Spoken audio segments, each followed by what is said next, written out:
is Israel just going to continue to kill every single plausible member of the Iranian regime who could negotiate with the West? He was someone that the United States could have talked to, someone the United States has talked to in the past. The notion that you can overthrow the Islamic Republic through these kinds of assassinations, I think is false. I think they really just want to cause chaos in Iran. Israel said it had killed Iran's top security chief, Ali Larijani, on Tuesday, along with the head of the besieged security forces, Gholamreza Soleimani. As the number 2 to former Supreme Leader Ali Khamenei, Larijani handled much of Iran's foreign relations and helped steer the transition process after Khamenei's assassination. He was a central figure in Iranian politics, although some of the country's more hardline factions saw him as too pragmatic, and he was reportedly opposed to Mujtaba Khamenei's succession as supreme leader, despite his backing by the Islamic Revolutionary Guard Corps. Larijani's past diplomatic outreach to the US, including as the chief negotiator of nuclear talks 2 decades ago, led some to consider him an important figure through whom the US could negotiate an end to the war. Now, his killing has further fueled accusations that Israel aims to sow government collapse in Iran without any day-after plan for a leadership transition or a political exit to the war. But does Israel have a strategy behind who they are targeting, or are they just trying to kill as many senior leaders as possible? So far, Iran's government has absorbed scores of high-level assassinations without surrendering. But has Larijani's killing weakened or hardened Iran's leadership? And what does it mean for the future of the war? I spoke to Barbara Slavin, a distinguished fellow at the Stimson Center, to discuss the impact of Larijani's killing and ask what comes next. Barbara, we're seeing reports that Israel has killed Iran's security chief, Ali Larijani.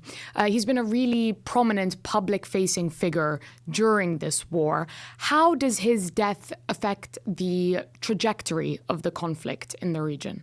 A lot depends on who replaces him. If it's someone like Saeed Jalili, another former national security advisor, that would not be progress. Jalili is one of the most hardline figures in the Iranian regime, extremely ideological, and a terrible negotiator, judging from his past interactions with the United States and European countries, Russia and China. This could also elevate the fortunes of a man named Kalibaf, currently Speaker of Parliament, someone who potentially has pragmatic tendencies. I mean, as long as this goes on, is Israel just going to continue to kill every single plausible member of the Iranian regime who could negotiate with the West? That would suggest that the Israelis are interested in chaos, not in any kind of plausible diplomatic off-ramp. I wonder whether that's also the U.S. perspective. I think not, in which case this policy of Israel of assassinating Iranian leaders may become more and more counterproductive. Do you think the two differ in their strategies to this war and in their preferred outcomes in Iran? Trump has made it quite plain that he's happy to talk to and negotiate and elevate authoritarians if they're willing to make a deal with him and make it worth his while. Now, of course, Iran is not Venezuela. And I think it was always a little bit delusional to think that Trump could find an Iranian Delcy Rodriguez. I'm not sure that Larijani could have played that role. But he was someone that the United States could have talked to, someone the United States has talked to in the past. I interviewed him 4 times, including, I guess, the first time was in 2006, when he was reaching out to the American National Security Advisor at the time, Steve Hadley, to start a negotiating process. So, who will be left who would be willing to talk?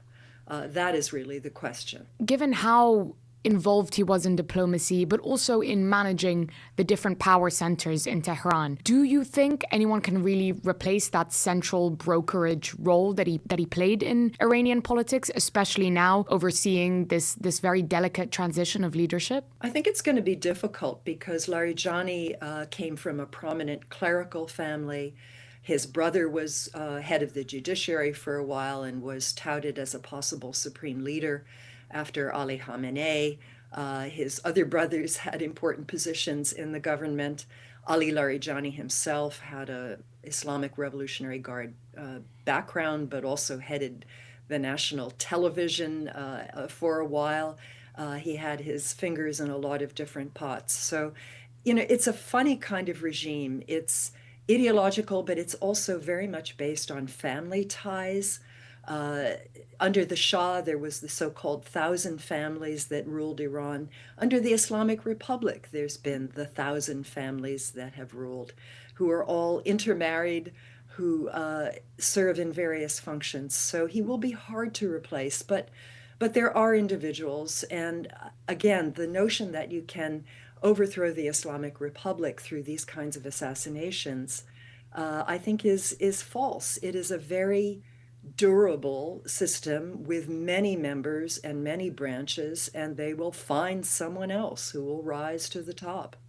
And just looking forward, what direction do they choose to move the war in from now on? Well, their most effective technique so far has been closing the Strait of Hormuz to most traffic, which of course has caused a huge increase in oil prices, gasoline prices in the United States. I mean, that's their real leverage. And we've seen Donald Trump now begging European allies to help him open the strait, as though he didn't anticipate this would be Iran's response. Iran also, of course, is attacking GCC states and infrastructure and could increase those attacks, thereby causing even more instability and an even higher oil price. So that is Iran's main tactic now, and I'm not sure that this policy of assassination of Iranian leaders is going to bring us closer to a conclusion. But again, I'm not sure that's Israel's intent. I think they really just want to cause chaos in Iran. Speaking of that escalation, there have been various reports flying back and forth about text messages between the U.S. envoy Steve Witkoff and the Iranian foreign minister Abbas Araghchi. What do you make of these? Do you think they're at all important or indicative, or do you just see them as noise? Right now, I see it as noise. Why would Iran negotiate again with Steve Witkoff when twice during negotiations Iran has been attacked? I don't think he's a very plausible emissary at this point. In terms of seeing a political exit to this conflict, you don't sound very optimistic. Well, I think the war will end when Donald Trump, as he said, feels it in his bones, right? So what will cause that? Continuing increases in the price of gasoline in the United States, the stock market here dropping, that will increase political pressure on him to end the war. Barbara Slavin, Distinguished Fellow at the Stimson Center, thank you so much for speaking to Middle East Eye today. It was a pleasure to have you on. You're welcome. Thanks for asking.